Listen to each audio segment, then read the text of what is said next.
இயேசுவில் அன்புமிக்க சகோதர சகோதரிகளே, உங்கள் அனைவருக்கும் புனித மரியாள் எலிசபெத் அம்மாளை சந்தித்ததனுடைய அந்த நினைவு, அந்த விழாவின் வாழ்த்துக்களை தெரிவித்துக் கொள்கிறேன். Happy feast. சந்திப்பு ஒரு விழாவாக நாம் கொண்டாடும் பொழுது மரியாளை போல நாமும் ஏராளமான நபர்களை சந்திக்கிறோம். சந்திப்பு எப்பொழுதும் உறவின் அடையாளமாக உள்ளது. திருப்பலியும் ஒரு உறவின் அடையாளம். கடவுள் நம்மோடு உறவாடுவதனுடைய ஒரு அடையாளமாக இந்த திருப்பலி உள்ளது. நம்மோடு உறவாடுகின்ற கடவுளோடு நாம் அவ்வாறு உறவாடி இருக்கிறோமா சிந்திக்க வேண்டும். அவர் நமக்கு கற்றுத்தந்தவையே, கடைப்பிடிக்க வேண்டும் என்று நமக்கு சொல்லி தந்தவையே, கட்டளைகளை நாம் கடைப்பிடித்து இருக்கிறோமா, உறவுகளை நாம் வளர்த்தி இருக்கிறோமா என்பதை நாம் சிந்திக்க வேண்டியது. அந்த உறவுகளில் வளர்வதற்கு கடவுள் தந்த வாய்ப்புகளை நாம் தவறிவிட்ட தருணங்களுக்காக நாம் மனம் வருந்தி மன்னிப்பு வேண்டுவோம். இத்தூய நிகழ்வுகளை தகுதியோடு கொண்டாடுவதற்கு அந்த தவறுகள் நம்மை தடைப்படுத்துகின்றது. அதற்காக ஆண்டவரிடம் மன்னிப்பு வேண்டுவோம். முதல் வாசகம். தூய கன்னி மரியா எலிசபெத்தை சந்தித்தல். இஸ்ரேலின் அரசராகிய ஆண்டவர் உன் நடுவில் இருக்கின்றார். இறைவாக்கினர் செப்பனியா நூலிலிருந்து வாசகம். அதிகாரம் 3, இறை வார்த்தைகள் 14 முதல் 18 முடிய. மகளே சீயோன், மகிழ்ச்சியால் ஆர்ப்பரி. இஸ்ரேலே ஆரவாரம் செய். மகளே எருசலேம், உன் முழு உள்ளத்தோடு அகமகிழ்ந்து அக்களி. ஆண்டவர் உன் தண்டனை தீர்ப்பை தள்ளிவிட்டார். உன் பகைவர்களை அப்புறப்படுத்தினார். இஸ்ரேலின் அரசராகிய ஆண்டவர் உன் நடுவில் இருக்கின்றார். இனி எந்த தீங்கிற்கும் நீ அஞ்ச மாட்டாய். அந்நாளில் எருசலேமை நோக்கி இவ்வாறு கூறப்படும்: சீயோனே, அஞ்ச வேண்டாம், உன் கைகள் சோர்வடைய வேண்டாம். உன் கடவுளாகிய ஆண்டவர் உன் நடுவில் இருக்கின்றார். அவர் மாவீரர், மீட்பு அளிப்பவர். உன் பொருட்டு அவர் மகிழ்ந்து களி கூறுவார். தம் அன்பினால் உனக்கு புத்துயிர் அளிப்பார். உன்னை குறித்து மகிழ்ந்து ஆடி பாடுவார். அது திருவிழா காலம் போல் இருக்கும். உனது துன்பத்தை அகற்றிவிட்டேன், ஆகவே இனி நீ இழிவடைய மாட்டாய். ஆண்டவர் வழங்கும் அருள்வாக்கு. பதிலுரை பாடல். இஸ்ரேலின் தூயவர் உங்களிடையே சிறந்து விளங்குகின்றார். இறைவன் என் மீட்பர், அவர் மேல் நம்பிக்கை வைக்கிறேன். நான் அஞ்ச மாட்டேன். ஆண்டவரே என் ஆற்றல், அவரையே பாடுவேன். என் மீட்பும் அவரே. மீட்பருள் ஊற்றுகளில் இருந்து நீங்கள் அகழ்மகிழ்வோடு தண்ணீர் முகந்து கொள்வீர்கள். பல்லவி. இஸ்ரேலின் தூயவர் உங்களிடையே சிறந்து விளங்குகின்றார். ஆண்டவருக்கு நன்றி செலுத்துங்கள், அவர் திருப்பெயரை போற்றுங்கள். மக்கள் இனங்களிடையே அவர் செயல்களை அறிவியுங்கள். அவர் திருப்பெயர் உயர்க என பறைசாற்றுங்கள். பல்லவி. ஆண்டவருக்கு புகழ்பா அமைத்து பாடுங்கள், ஏனெனில் அவர் மாற்றுயிரும் செயல்களை புரிந்துள்ளார். அனைத்துலகும் இதை அறிந்து கொள்வதாக. சீயோனில் குடியிருப்போரே, ஆர்ப்பரித்து அக்களியுங்கள். இஸ்ரேலின் தூயவர் உங்களிடையே சிறந்து விளங்குகின்றார்.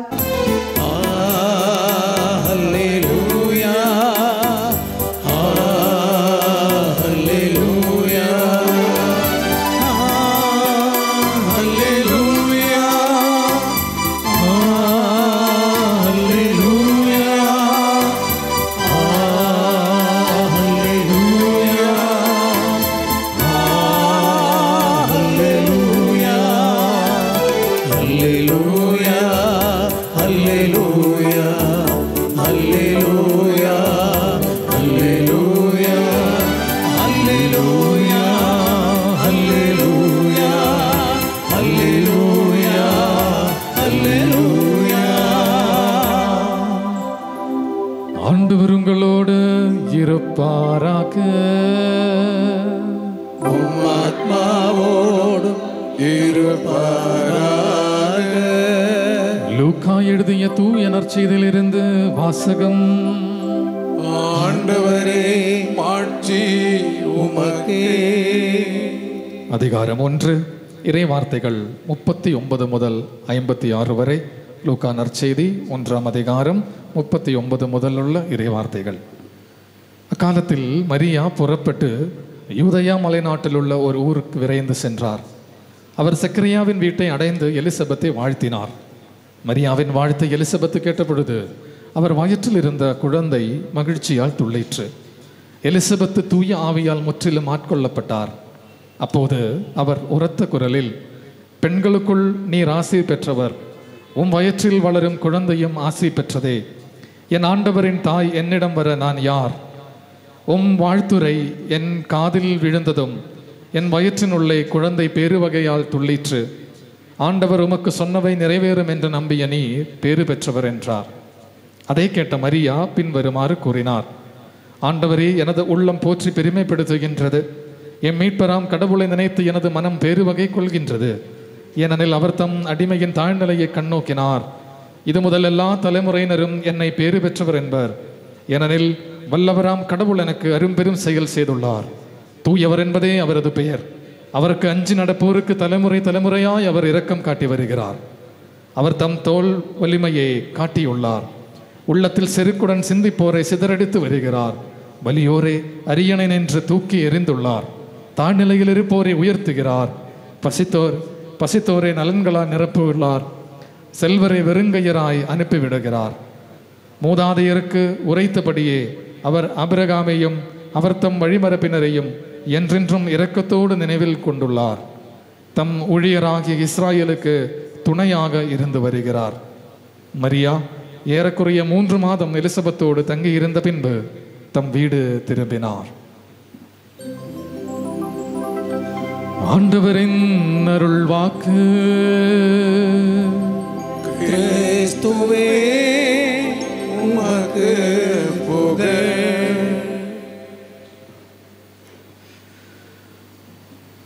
இயேசுவில் அன்பார்ந்த சகோதர சகோதரிகளே,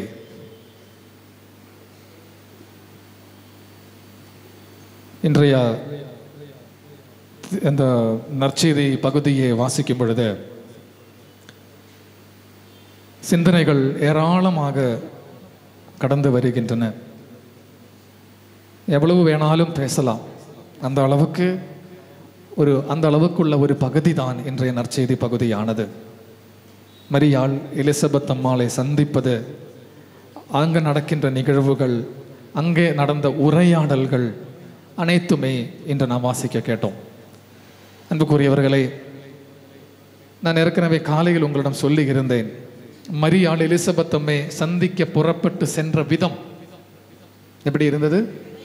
விரைந்து சென்றார் அப்படின்னு. மரியாள் விரைந்து சென்றதுக்கு காரணம் மரியாளுக்குள் தூய ஆவி செயல்பட்டதனால், தூய ஆவியின் தூண்டுதல், அந்த தூண்டுதல் தான் விரைந்து சென்றதுக்கு காரணம். இல்லை என்றால் கொஞ்சம் பொறுமையா நிதானமா போயிருக்கலாம். ஆனால் மரியாள் உடனடியாக விரைந்து செல்கிறார் அப்படின்னு சொல்லும் பொழுது அந்த வார்த்தை மிகவும் மிகவும் நமக்கு சிந்திக்கத்தக்கதாய் உள்ளது. திருத்தந்தை பிரான்சிஸ் அடியரார் சொல்லுவார், இந்த ஒரு பகுதியை முன்னிட்டு அவர் சொல்கின்ற ஒரு வார்த்தை, மேரி இன் ஹேஸ்ட் அப்படின்னு சொல்லி அவர் எழுதி வைத்திருக்கிறார். மேரி இன் ஹேஸ்ட், அதாவது விரைந்து புறப்படுகின்ற மரியாள் என்று. சிந்திக்க ஆழமான சிந்தனைகளை தரக்கூடிய ஒரு பகுதி அது, ஒரு வார்த்தை அது. இருந்தாலும் இந்த மரியாளுடைய இந்த ஒரு சந்தித்தல், இந்த ஒரு புறப்பட்டு சென்ற அந்த ஒரு நிகழ்வு சில துவக்கங்களை குறிக்கிறது. இன்று நாம் நம்முடைய கத்தோலிக்க திருவவையில் கடைபிடிக்கின்ற அல்லது செயல் வடிவம் தந்திருக்கின்ற சில சடங்குகளோ அல்லது சில பக்தி முயற்சிகளை, இதுக்கெல்லாம் துவக்கமாக இருந்தது இந்த ஒரு செயலாக நமக்கு எடுத்துக்கொள்ளலாம். மிக குறிப்பாக 5 செயல்களே நாம் இப்போது செய்து வருகின்ற நாம் செய்கின்ற வழக்கமாக செய்யக்கூடிய 5 செயல்கள், அதுக்கு துவக்கம் இந்த ஒரு பகுதியில் நமக்கு பார்க்க முடிகிறது. Praise the lord. Hallelujah, hallelujah. இயேசுவே நன்றி, இயேசுவே உமக்கு புகழ். ஹல்லேலூயா. நாசரேத்திலிருந்து யூதயா மலைநாட்டில் உள்ள வேறொரு ஊருக்கு, சக்கரியா என்ற அந்த நபருடைய வீட்டுக்கு அவர் மேற்கொண்ட பயணம் அது ஒரு சாதாரண பயணம் என்று நமக்கு சொல்ல முடியாது. மாறாக அவர் மேற்கொண்ட அந்த பயணத்தை ஒரு மறைபரப்பு பயணமாக ஏற்றுக்கொள்ளலாம். பிரைஸ் தி லார்ட், ஹல்லேலூயா. ஆண்டவராக இயேசு கிறிஸ்து இந்த உலகத்திற்கு வந்த பொழுது சீடர்களுக்கு கொடுத்த, அவரை விட்டு பிரிந்த பொழுது அவருக்கு கொடுத்த ஒரு கட்டளை, நீங்கள் உலகெங்கும் சென்று படைப்பிற்கெல்லாம் நற்செய்தியே பறைசாற்றுங்கள் என்று. அது இயேசு இந்த உலகத்திற்கு சொல்வதற்கு முன்பாகவே தனக்குள் வளர்ந்து வருகின்ற அந்த குழந்தையுடைய அவர் சொல்ல போகின்ற அந்த வார்த்தையை நன்கு புரிந்து கொண்டு மரியாள் இயேசுவென்ற செய்தியே, நற்செய்தியே இன்னொருவருக்கு பகிர்ந்து கொடுக்க புறப்பட்டு செல்கிறார். பிரைஸ் தி லார்ட், ஹல்லேலூயா. உள்ள உதரத்தில் வயிற்றில் வளருகின்ற அந்த குழந்தையை வெளியே வந்து இந்த உலகத்தோடு பேசுவதற்கு முன்பாக தன்னுடைய தாயிடம் பேசியது அவர் பரிசுத்த ஆவியின் தூண்டுதலால் உணர்ந்து கொண்டு அந்த அவருடைய ஏவுதலால் என்ன செய்கிறார்? புறப்பட்டு செல்கிறார். எதற்காக? இயேசுவென்ற நற்செய்தியை தெரிவிப்பதற்காக.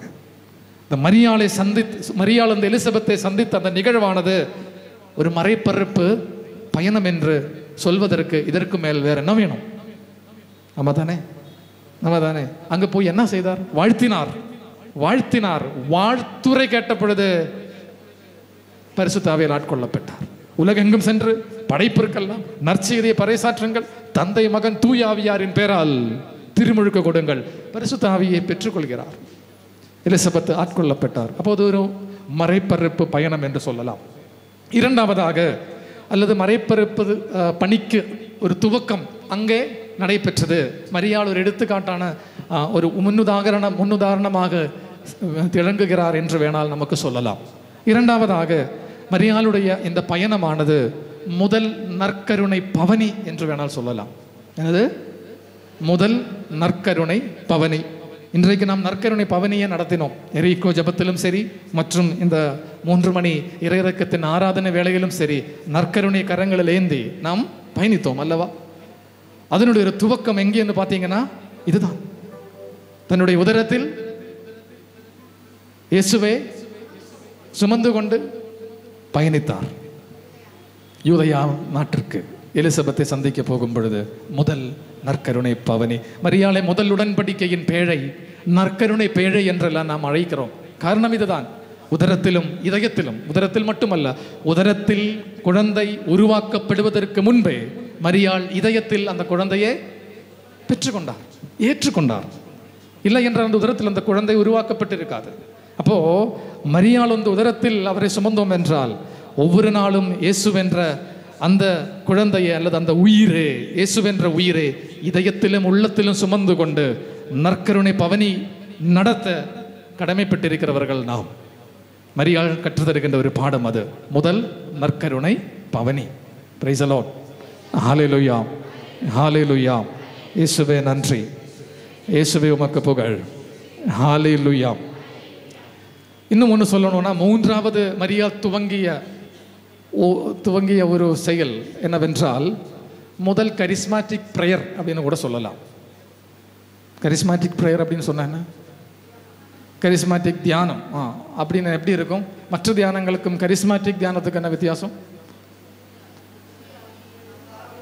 வழக்கமாக என்ன சொல்லுவாங்க? கரிஸ்மாட்டிக் தியானத்துக்கு போனால் நடக்குது என்ன, சாதாரண தியானத்துக்கு போனால் நடக்கிறது என்ன? எதுக்கு கரிஸ்மாட்டிக் தியானம் அப்படின்னு சொல்லும்பொழுது உடனே மனசுக்கு வருவது என்ன? கை தட்டி ஜெபம் தருவது, நல்லா கொஞ்சம் குதித்து ஜெபம் பண்ணுறது, நம்ம தானே? மரியாள் போய் இயேசுவே உதரத்தில் சுமந்து கொண்டு எலிசபெத்தை வாழ்த்திய பொழுது எலிசபெத்து என்ன செய்தார்? பரிசுத்த ஆவியால் ஆட்கொள்ளப்பட்டால் எலிசபெத்தினுடைய உதரத்தில் வயிற்றில் இருந்த குழந்தை மகிழ்ச்சியால் தூய ஆவியால் துள்ளினர். கரிஸ்மாட்டிக் பிரேயர் நடந்துச்சு அப்படின்னு சொல்றாங்க. இப்போ நாம நினைக்கிறோம் இந்த கரிஸ்மாட்டிக் பிரேயர் எங்கேயோ யாரோ ஒரு மனிதன் தொடங்கியதென்று. இல்லை, அதனுடைய துவக்கமும் இங்கே இருக்கு. இதை நாம ஏளனம் செய்கிறோம் சில நேரங்களில். கரிஸ்மாட்டிக் பிரேயர் அப்படின்னு சொல்லக்கூடியது எல்லாமே தவறு, அல்லது சும்மா ஒரு இமோஷன், அதன் அடிப்படையில் நடக்கிற ஒரு பிரேயர் அப்படின்னு சொல்லி கூடி நாம் அதை ஏளனம் செய்கிறோம். இல்லை, உண்மையில் பரிசுத்த ஆவியானவர் ஒருவருடைய உள்ளத்தில் புகுந்தோம் என்றால் அவனுக்கு என்ன வரும்? மகிழ்ச்சி வரும், மகிழ்ச்சி வரும். அவனால் அப்படி கால்கள் வந்து தரையில் உண்டு நிற்க முடியாது, அந்த அளவுக்கு மகிழ்ச்சி வரும். அதுதான் திருமுழுக்கு யோவான் உதரத்தில் இருக்கும் பொழுது மரியாளுடைய வாழ்த்துறையை கேட்ட பொழுது எலிசபெத்திற்கு வாழ்க்கையில் நடக்கிறது. இப்போ முதல் கரிஸ்மேட்டிக் பிரேயர், கரிஸ்மேட்டிக் தியானம்னு கூட சொல்லுங்க, அதனுடைய துவக்கமும் அந்த பயணத்தில் இருந்தது. வலது கரத்தை உறுதி சொல்லுங்க, ஹல்லேலூயா, ஹல்லேலூயா. இயேசுவே நன்றி, இயேசுவே உமக்கு புகழ், ஹல்லேலூயா, ஹல்லேலூயா. இப்போ நான் 3 விஷயங்களை சொன்னேன், 3 துவக்கங்களை சொன்னேன். ஒன்று மறந்துட்டீங்களா? அவ்வளோதான், மறந்துச்சு.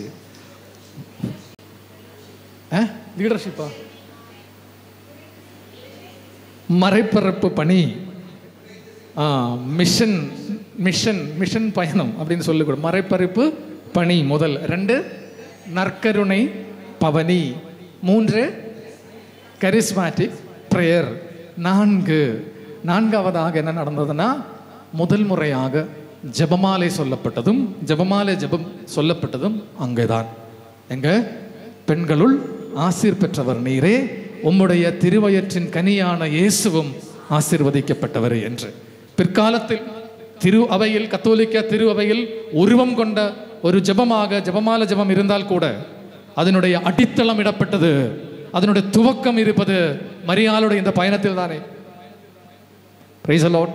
வானதூதர் மரியாளிடம் சொன்ன வார்த்தையும், பரிசுத்த ஆவியார் ஆட்கொள்ளப்பட்ட எலிசபெத் அம்மாள் மரியாளை பார்த்து சொன்ன வார்த்தையும் இணைக்கப்பட்ட ஜெபமாலையோட அருள் நிறைந்த மரி என்ற ஜெபத்தினுடைய முதல் பகுதி.